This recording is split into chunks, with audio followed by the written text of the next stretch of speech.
नमस्कार, प्रवास साक्षी देख रहे हैं आप। आपके साथ मैं हूं अंकित सिंह। कार्यक्रम है चाय पर समीक्षा और हमेशा की तरह इस कार्यक्रम में मौजूद हैं प्रभास साक्षी के संपादक नीरज कुमार दुबे जी। सर, आपका बहुत स्वागत है। आप धन्यवाद जी। वर्चुअल रूप से जुड़ रहे हैं क्योंकि हरियाणा में चुनावी प्रचार तेज हो चुका है। हरियाणा में विधानसभा के चुनाव हो रहे हैं, साथ ही साथ जम्मू कश्मीर में भी विधानसभा के चुनाव हो रहे हैं। लेकिन आपसे सबसे पहले हम जानना चाहेंगे कि हरियाणा में क्या माहौल है? हरियाणा में किस तरीके से भाजपा और कांग्रेस के बीच द्वंद्व दिखाई दे रही है?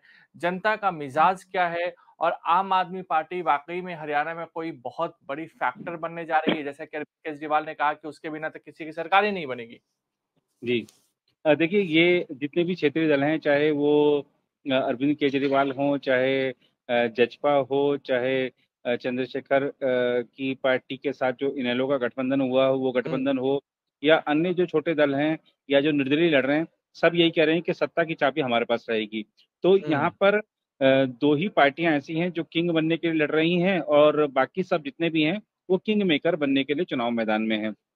लेकिन एक चीज़ साफ है, हम हरियाणा के अगर हम देखें, वैसे तो 90 क्षेत्र हैं, लेकिन हम काफ़ी क्षेत्रों में पिछले लगभग सप्ताह भर से घूम रहे हैं, और अब तक हमने यही पाया है कि मुख्य मुकाबला बीजेपी और कांग्रेस के बीच में ही है। कई सीटों पर जो क्षेत्रीय पार्टियां हैं, निर्दलीय हैं, वो खेल बिगाड़ेंगे बीजेपी और कांग्रेस का, लेकिन ऐसा नहीं है कि वो किंग मेकर बन जाएंगे। किंग मेकर बनेंगे तो निर्दलीय बन सकते हैं, क्योंकि मैं आपको बता दूं कि आप ये देखिए कि इस बार का जो चुनाव था, शुरू से लग रहा था कि कांग्रेस आगे है, इसलिए सबसे ज्यादा उसी की टिकट की दावेदारी भी थी। अब टिकट तो सबको दिए नहीं जा सकते, क्योंकि 90 ही विधानसभा क्षेत्र हैं, तो 90 लोगों को तो टिकट मिले, लेकिन इतने ही आप कह सकते हैं, या थोड़ा बहुत ऊपर नीचे हो सकता है, इतने ही कांग्रेस के जो असंतुष्ट नेता हैं, बागी हैं, वो विभिन्न क्षेत्रों से निर्दलीय के तौर पर मैदान में है, या किसी छोटी पार्टी का दामन थाम लिया है, तो उस नाते वो मैदान में है। बीजेपी के भी हमको जैसा कि पता चला, और हमने बातचीत भी करी, लोगों से मिले भी, तो 20 से 25 उनके भी असंतुष्ट उम्मीदवार मैदान में हैं। बीजेपी का दावा है कि उनमें से कुछ को समझा लिया गया है, लेकिन फिर भी अभी एक बड़ी संख्या है जो उसके नेता मैदान में हैं, और वो ऐसे नेता हैं जो कल तक संगठन मजबूत करने के लिए काम करते थे। उनके साथ भी बड़ी संख्या में समर्थक हैं, तो हो सकता है कि वो सीट निकाल लें, या हो सकता है कि वो अपने पार्टी कैंडिडेट को हराने में ऐसा उनका इतना वोट मिल जाए कि वो बीजेपी से वोट ज्यादा ले जाएं, और बीजेपी का जो अधिकृत कैंडिडेट है वो हार जाए उनके चलते, तो इससे ऐसी स्थिति भी देखने को मिल सकती है। लेकिन यही स्थिति कांग्रेस के साथ भी है। कांग्रेस में ज्यादा बागी हैं, कांग्रेस में ज्यादा असंतुष्ट हैं, ये एक फैक्ट है। हालांकि अगर हम वैसे देखें, अगर जन समर्थन की बात करें, तो जन समर्थन जो है वो थोड़ा सा कांग्रेस के साथ इस समय ज्यादा नजर आ रहा है, इसमें कोई दो राय नहीं है। लेकिन बीजेपी भी तीसरी बार सत्ता हासिल करने के लिए हर प्रयास कर रही है। हमने देखा कि किस तरीके से लोकसभा चुनाव में जो आरक्षण का मुद्दा बीजेपी के खिलाफ लाया गया था, इस बार बीजेपी राहुल गांधी के बयानों को, जो कि उन्होंने विदेश यात्रा के दौरान दिए थे, उनको हुँ। चला चला कर लोगों को बता रही है कि आरक्षण के असल में खिलाफ ये लोग हैं, और अगर इन लोगों को मिली सत्ता हो तो फिर से ये इस तरीके की हरकत करेंगे या आरक्षण खत्म करेंगे, क्योंकि राहुल गांधी ने ऐसा खुद कहा कि हालांकि राहुल गांधी बार बार कह रहे हैं कि मेरे बयान को गलत तरीके से पेश किया जा रहा है, लेकिन जो चीज उन्होंने की थी लोकसभा चुनाव में, वही हमको देखने को मिल रहा है कि गाँव में ये सब चीजें चल रही हैं। दूसरा, हमने देखा कि किस तरीके से जो अब बीजेपी के पिछले 10 सालों के शासनकाल के दौरान हरियाणा में जो डेवलपमेंट हुआ है, उसके नाते जो भूमि अधिग्रहण कई जगह पर हुआ, कई जगहों पर अभी होना है कुछ परियोजनाओं के चलते। खासतौर पर अगर हम बात करूं कि पश्चिमी उत्तर प्रदेश से सटा जो हरियाणा का इलाका है, हुँ। उसमें वहां पर जेवर जो एयरपोर्ट बन रहा है, तो कुछ भूमि अधिग्रहण होने हैं, तो भूमि अधिग्रहण को लेकर भी लोगों को डराया जा रहा है कि अगर कांग्रेस आई तो जिस तरीके से रॉबर्ट वाड्रा को सारी जमीन दी गई थी, जिस तरह से उनके कांग्रेस के करीबियों को जमीन दी गई थी, तो आपकी जमीन जा सकती है। तो जिस तरह से उन्होंने डराया था, वो अब ये भी डरा रहे हैं। दूसरी चीज हमने जो नोट करी कि लोकसभा चुनाव में हमने देखा था कि बीजेपी और आरएसएस के कार्यकर्ताओं में समन्वय की कमी थी। आरएसएस के लोग खुलकर नहीं काम कर रहे थे, लेकिन इस बार वो स्थिति नहीं है। शायद वो जो भी मतभेद थे उनको दूर किया गया है, और साथ में काम करने के लिए अब सब दिख रहे हैं। तो मैं कुछ ऐसे लोगों से मिला भी कि जो कि प्रवासी हैं, दूसरे प्रदेशों से आए हुए यहाँ पर संघ के कार्यकर्ता हैं, चाहे बीजेपी के कार्यकर्ता हैं, निर्वाचित जनप्रतिनिधि, ऐसे हमारे लोगों से मुलाकात भी हुई है। तो हमको एक चीज़ देखने को मिल रही है कि जो समन्वय की कमी हमको लोकसभा चुनाव में देखने को मिली थी, वो इस बार नहीं है। दूसरा एक चीज़ और देखने को मिल रही है कि लोग इस बात को स्वीकार कर रहे हैं कि पिछला जो 10 साल रहा हरियाणा में, उसमें भ्रष्टाचार नहीं हुआ है। क्योंकि ऐसे हमें बहुत से लोग मिले, 1 नहीं, 2 नहीं, कम से कम हम 8-10 लोगों से मिले अब तक, जिन्होंने कहा है कि बिना खर्ची के, बिना पर्ची के हमारा बेटा सरकारी नौकरी लग गया। हमारे गाँव के 20 लड़कों को नौकरी मिल गई बिना खर्ची, बिना पर्ची के, जो कि एक बड़ी बात है। और ख़ास तौर पर पहले जिस तरीके से हरियाणा में छोटे से छोटे ट्रांसफ़र के लिए भी रिश्वत देनी पड़ती थी, नेताओं के चक्कर काटने पड़ते थे। ऐसी अब जो लोग बताते हैं कि तबादला जो नीति है हरियाणा की, वो देश में सर्वोत्तम है। कहीं कोई पैसा देना नहीं पड़ता, माउस के क्लिक से सब कुछ होता है। तो कोई नेता नहीं करता, अब कंप्यूटर करता है, तो कंप्यूटर पैसे देता नहीं है। तो लोगों का ये कहना है कि इस बार के जो चुनाव में हम देख रहे हैं कि भ्रष्टाचार जो है मुद्दा नहीं है। हरियाणा की राजनीति अगर आप देखें आज़ादी के बाद से अब तक, तो भ्रष्टाचार हमेशा एक मुद्दा रहा है। इस बार आप देखेंगे तो कांग्रेस अपने घोषणा पत्र में किए गए वादों को आधार बनाकर चुनाव लड़ रही है। बीजेपी अपने संकल्प पत्र में कहे गए जो वादे हैं उनको आधार बना के चुनाव लड़ रही है। और भ्रष्टाचार के आरोप अगर हैं तो वो अभी भी कांग्रेस पर ही हैं कि हुड्डा के शासन के दौरान किस तरीके से जमीनों की बंदरबाट की गई थी, या किस तरीके से भाई भतीजावाद था, किस तरीके से परिवारवाद था। लेकिन बीजेपी सरकार पर भ्रष्टाचार का आरोप कांग्रेस भी नहीं लगा रही है। आप देखिए कि उनके जो नेता हैं वो कहते हैं कि इन्होंने काम नहीं किया। वो ये नहीं कहते कि इन्होंने इतना बड़ा घोटाला कर दिया, या इन्होंने वो कहते हैं कि आपने पहलवानों का के साथ अच्छा नहीं किया, आपने किसानों के साथ अच्छा नहीं किया। लेकिन वो ये नहीं कह रहे हैं कि भ्रष्टाचार आपने कर दिया, क्योंकि भ्रष्टाचार हुआ नहीं है पिछले 10 सालों में। तो ये एक बहुत बड़ी उपलब्धि कह सकते हैं हम 10 साल में बीजेपी की। तो बीजेपी उसी बात को लेकर चुनाव में आगे बढ़ रही है।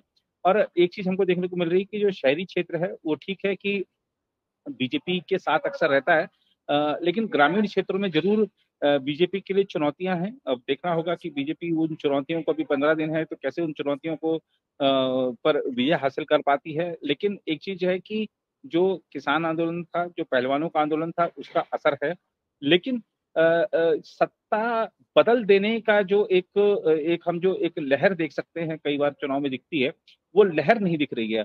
और ऐसा भी कोई लहर नहीं दिख रही है कि जनता बिल्कुल कांग्रेस को लाने ही जा रही है, और ऐसी लहर भी नहीं है कि जनता बीजेपी को हटाने जा रही है। तो यानी कि जो स्थिति है वो हमको जो अभी जब लोकसभा चुनाव के परिणाम आए थे, लगभग वैसी की वैसी ही है कि 44 सीटों पर आप देखिए 5-5 सीटें दोनों थी लोकसभा बीजेपी के पास, 5 कांग्रेस के पास। अगर विधानसभा के हिसाब से देखें तो 44 बीजेपी के पास थी, 42 कांग्रेस के पास थी, यानी कि बेहद नजदीकी मुकाबला था। आज की तारीख में भी जब अभी 15 दिन बचे हैं हुँ। चुनाव प्रचार के, तब भी बेहद करीबी मुकाबला है। और इस बेहद करीबी मुकाबले में ये दिख रहा है साफ कि त्रिशंकु विधानसभा बनेगी, स्पष्ट बहुमत के आसार कम लग रहे हैं। ऐसे में किंग मेकर, और किंग मेकर मुझे लगता है कि कोई पार्टी नहीं, इस बार निर्दलीय ही बनेंगे, क्योंकि निर्दलीय बड़ी संख्या में ऐसे लोग भी हैं जो कि अपनी-अपनी पार्टियों में कल तक मजबूत नेता के तौर पर स्थापित थे। तो हरियाणा की राजनीति में एक चीज़ और देखने को मिल रही है, खासतौर पर बांग्लादेश में जो कुछ हुआ, उसको लेकर यहाँ के बहुत सारे मतदाताओं से हमारी बातचीत हुई, तो कहते हैं कि हिंदुत्व एक बड़ा मुद्दा है, और अगर आप हिंदू हैं तो आपको बीजेपी को वोट देना चाहिए। तो ये एक नई चीज़ देखने को मिल रही है हरियाणा में, और हुँ। हरियाणा में ऐसी चीज़ें कम देखने को मिलती थी। लोग खुलकर ऐसे जो कि घुसपैठिए हैं उनके खिलाफ बात कर रहे हैं। नूह में जो कुछ हुआ, लोगों को वो याद है कि ऐसी स्थिति यहाँ नहीं होनी चाहिए। लोगों को ये याद है कि 10 साल पहले फ्लाईओवर नहीं थे, रात को आप आ जा नहीं सकते थे, लाइटें नहीं होती थी। लेकिन अब चमकते हुए फ्लाईओवर हैं, खासतौर पे दिल्ली और हरियाणा की, क्योंकि दूरी ही बीच की कम है। तो कनेक्टिविटी बहुत सारे क्षेत्रों में अच्छी हुई है पिछले 10 साल में। तो लोगों का ये कहना है कि विकास हुआ है, सब कुछ अच्छा चल रहा है, लेकिन जो सीएम के तौर पर मनोहर लाल खट्टर थे, वो उतने कामयाब नहीं रहे। नायब सिंह सैनी ने आते ही काम शुरू किए हैं, लेकिन उनका कोई बहुत बड़ा जनाधार नहीं है। हालाँकि पार्टी ने उनको नेतृत्व सौंप दिया है, और एक वर्ग ये भी मान रहा है कि ओबीसी सीएम देकर बीजेपी ने बड़ा दांव चला है। सैनी समाज के लोगों से हमारी बातचीत हुई तो उन्होंने कहा कि हम बहुत खुश हैं, हमको कल्पना नहीं थी कि 2-3% होने के बावजूद आबादी में हुँ। 2-3% होने में, हरियाणा में होने के बावजूद उनको सीएम हमारे समाज से बना दिया जाएगा। तो वो भी जो नायब सिंह सैनी सबको साथ लेकर चल रहे हैं। तो हिंदुत्व भी मुद्दा है चुनाव में, राष्ट्रवाद भी मुद्दा है, भ्रष्टाचार नहीं हुआ, ये भी लोग इस बात को देख रहे हैं। तो कुल मिलाकर देखें तो हरियाणा का मतदाता वैसे भी जागरूक रहा है। ग्रामीण क्षेत्रों की अगर नाराजगी को देखें तो शहरी क्षेत्रों में कोई बड़ी चुनौती दिख नहीं रही है बीजेपी के लिए। देखना होगा कि मतदान कितना होता है, मतदान का प्रतिशत क्या रहता है, उस पर भी बहुत कुछ हद तक निर्भर रहेगा। एक चीज स्पष्ट है, मैं आपको फिर से दोहरा देता हूँ कि बेहद कांटे का मुकाबला है। बीजेपी के नेता और संघ के कार्यकर्ता साथ मिलकर काम कर रहे हैं। देखना होगा कि कितने मतदाताओं को वो मतदान केंद्र तक ला पाते हैं। कांग्रेस भी पूरा जोर लगा रही है और बीजेपी ने, हम कुछ ऐसे इलाकों में भी गए अंकित जी जहां पर बीजेपी ने टिकट बदले हैं, टिकट काटे हैं, मंत्रियों के टिकट काटे हैं, तो वहां पर नाराजगी दूर करने के प्रयास किए हैं। तो ऐसा नहीं है कि बीजेपी ने सिर्फ ये खुला मैदान छोड़ दिया है कांग्रेस के लिए, ऐसा नहीं है। पूरा कांटे का मुकाबला है हर सीट पर, और जातिगत संघर्ष भी देखने को मिल रहा है। कुछ सीटों पर हमने हमने खुद ये आकलन किया है कि जातिगत मुद्दे भी हावी हैं। जैसे हम देखते हैं यूपी में या कभी बिहार में कि हमारी इस जाति का कौन है, उस जाति का कौन है, तो ये चीजें भी कुछ जगह हमको देखने को मिली हैं। लेकिन कुल मिलाकर देखें, मतदाता जागरूक है और राष्ट्रवादी है, और अच्छा मतदान अगर होता है तो वो भी काफी हद तक संकेत देगा। लेकिन 15 दिन अभी चुनाव प्रचार के बचे हैं। हुँ, एक खबर ये ये भी बहुत है कुछ कि बदलेगा शैलजा सर। शैलजा शैलजा बीजेपी में शैलजा और आने जा रही सुरजेवाला हैं। फैक्टर उसी पे आ रहा था सर। जी जी जी जी सुरजेवाला जी और शैलजा का फैक्टर कुछ है और खट्टर का बयान जी जिस तरीके से आया है। जी जी जी। अभी मेरी कृष्णपाल गुर्जर जो कि केंद्रीय मंत्री हैं, फरीदाबाद से सांसद हैं, मेरी उनसे हुँ, बातचीत हुई है, थोड़ी देर पहले ही बातचीत हुई है। उन्होंने भी कहा कि ये अभी पार्टी इस पर शीघ्र ही जवाब देगी, विस्तार से जवाब देगी। मनोहर लाल जी इस विषय को देख रहे हैं और हम इस बारे में जल्द भी करेंगे। उन्होंने ये भी कहा कि शैलजा के साथ जो कुछ वहां पर हो रहा है वो गलत है, और वो वरिष्ठ नेता हैं और उन्होंने हरियाणा कांग्रेस में काफी मेहनत से पार्टी को सींचा है। तो बीजेपी उनकी तारीफ कर रही है। देखना होगा कि और आप देखिए लोकसभा चुनाव में उनका मार्जिन भी बहुत अच्छा था, और इसमें कोई दो राय नहीं कि वरिष्ठ नेत्री हैं, सीएम पद की दावेदार रही हैं, और किस तरीके से हुड्डा परिवार ने उनको हमेशा साइडलाइन किया है, उनके समर्थकों को साइडलाइन किया है। तो उनको भी पता है कि अगर अब की बार नहीं बनी बात तो फिर आगे भी नहीं बनेगी बात, तो इसलिए वो भी शायद आर पार के मूड में है। तो देखना होगा कि क्या निकल कर आता है। शैलजा वाकई में बीजेपी में आती हैं, और अगर शैलजा बीजेपी में आती हैं तो ये एक बड़ा घटनाक्रम होगा हरियाणा की राजनीति के हिसाब से। और एक चीज मैं और बिल्कुल। बताना चाहूंगा कि मैं हरियाणा में अब तक मैं जहां भी गया, एक चीज स्पष्ट है कि मैंने जैसा आपको कहा कि जातिगत मुद्दे पर, धर्म के आधार पर भी कुछ लोग बटे हुए हैं, लेकिन महिलाएं बटी हुई नहीं नजर आ रही हैं। महिलाएं प्रधानमंत्री नरेंद्र मोदी के साथ नजर आ रही हैं। महिलाएं कह रही हैं कि मैंने जब महंगाई की बात करी तो महंगाई से भी उनको फर्क नहीं पड़ता है। उन्होंने कहा कि हमको बीजेपी चाहिए क्योंकि सुरक्षा है। 10 साल में हमारे साथ कोई ऐसा कोई घटनाक्रम नहीं हुआ कि जो कि 10 साल पहले हमको घर से बाहर निकलने में डर लगता था। हुँ, वो नहीं चाहते कि वैसी स्थिति लौटे। वो नहीं चाहते हम कि यहाँ पर गाड़ियों में लड़के कुछ छीटाकंशी करते हुए निकलें, घर घर से लड़कियों का निकलना दूभर हो जाए। तो ये एक बड़ी बात है। और आप देखिए कि पिछले 10 साल में खासतौर पर यही वो हरियाणा है, हमने कई सामाजिक मुद्दों को भी यहाँ पर छूने की कोशिश की है। जैसे कि हम यही वो धरती है कि जहाँ से प्रधानमंत्री ने बेटी बचाओ बेटी पढ़ाओ का नारा दिया था। हमने जब यहाँ पर महिलाओं की सामाजिक स्थिति, आर्थिक हुँ, स्थिति की पड़ताल करी तो उसमें बहुत सुधार आया, सोच में बहुत सुधार आया, समाज की सोच में बहुत सुधार आया है। लड़कियों की शिक्षा, लड़कियों के पैदा होने पर खुशी मनाना, ये अब हरियाणा में देखने को मिलता है। जो स्त्री पुरुष अनुपात था वो बहुत सुधरा है। तो ऐसे बहुत सारे ये सामाजिक बदलाव भी आए हैं। सिर्फ सड़क बन जाना, बिजली आ जाना, पानी नल में घर से आना, यही सब चीजें विकास नहीं होती। सामाजिक स्तर पर भी अगर सोच में बदलाव आता है वो भी विकास होता है। तो 10 साल में हरियाणा की जो सामाजिक और आर्थिक सभी स्थिति में परिवर्तन देखने को आया है। लेकिन लोकतंत्र है, जनता जिसको चाहेगी, जनता जिसको लाएगी वही बिल्कुल। सत्ता में आएगा। 15 दिन अभी बचे हैं, देखना होगा कि क्या रहता है आगे।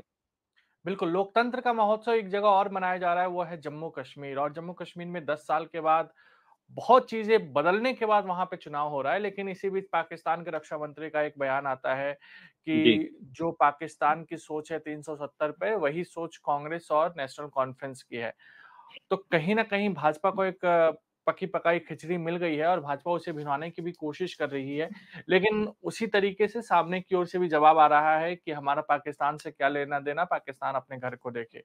तो पाकिस्तान के रक्षा मंत्री का जिस तरीके से बयान आया और कांग्रेस और भाजपा के बीच जिस तरीके से वार-पलटवार का दौर देखने को मिल रहा है, उसको आप कैसे देखते हैं?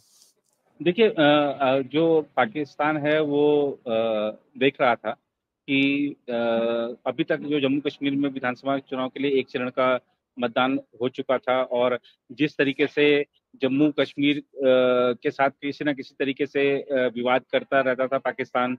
पाकिस्तान ने अभी जम्मू कश्मीर विधानसभा चुनाव को लेकर कई तरह के प्रोपेगेंडा भी चलाए।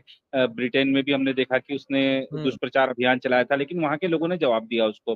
तो पाकिस्तान ये देख रहा था, उसको ये बर्दाश्त नहीं हो रहा था कि जम्मू कश्मीर में विधानसभा चुनाव हो रहे हैं और हमारा कहीं कोई जिक्र नहीं आ रहा है, हमारे को कोई पूछ नहीं रहा है, कोई कश्मीरी बात नहीं कर रहा है कि पाकिस्तान पाकिस्तान जैसे पहले हुआ करता था। अब वो पाकिस्तान जिंदाबाद के नारे नहीं लगते, पाकिस्तान का झंडा नहीं लहराया जाता, तो पाकिस्तान को लग रहा था कि उसको इग्नोर किया जा रहा है। तो पाकिस्तान कैसे चर्चा में है? तो पाकिस्तान चर्चा में आया ऐसे कि एक जियो न्यूज के हामिद मीर ने पैनल चर्चा में उनको बुला लिया, रक्षा मंत्री को, और उन्होंने इस तरीके का बयान दे दिया। लेकिन वहां के जो रक्षा मंत्री हो चाहे कोई भी हो, उनको अपने देश के हालात पर ध्यान देना चाहिए। कश्मीर की चिंता करने के बजाय, बगले झांकने की बजाय उनको गिरेबान में झांकना चाहिए। उनको देखना चाहिए कि उनके देश के क्या हालात हैं। उनको देखना चाहिए कि उनको वो तो चुनाव तक नहीं करा पा रहे थे अपने, उनको कई बार अपने संसदीय चुनाव टालने पड़ गए थे, पैसे नहीं थे उनके पास चुनाव कराने के लिए। जम्मू कश्मीर की चिंता करने की जरूरत नहीं है। जम्मू कश्मीर के जितने भी दलों पर उन्होंने जो भी कुछ कहा है, तो वो हमारे राजनीतिक दल उनको यहाँ घरेलू स्तर पे आपस में लड़ लेंगे, लेकिन भारत का हर राजनीतिक दल, भारत के निर्वाचन आयोग के तहत जो पंजीकृत जो दल है, जो वहाँ हमारे जो नियम कानून, जो हमारे लोकतंत्र के, हमारे संविधान को जो मानने वाले जो दल हैं, और हमारे जितने भी जनप्रतिनिधि जिन्होंने संविधान की शपथ ली है, हम ये मानकर चलते हैं कि वो भारत का ही झंडा बुलंद रखेंगे, भारत की ही बात करेंगे, भारत के हितों को ही सर्वोपरि रखेंगे। तो जो बीजेपी और कांग्रेस की लड़ाई है, उनको वो खुद लड़े आपस में, लेकिन हर दल पर, हर पंजीकृत दल पर, और हर उस शख्स पर जो कि भारत के संविधान को मानता है। हर भारतीय विश्वास करता है कि जिसकी संविधान में आस्था है, उसके लिए राष्ट्र सर्वोपरि होगा ही, इसमें कोई दो राय नहीं है। जहां तक पाकिस्तान की बात है, मैं फिर से कहना चाहता हूं कि पाकिस्तान को ये लग रहा था कि क्यों उसको याद नहीं किया जा रहा है, क्यों उसका जिक्र नहीं आ रहा है, ऐसे तो कोई कश्मीरी उसको पूछेगा ही नहीं।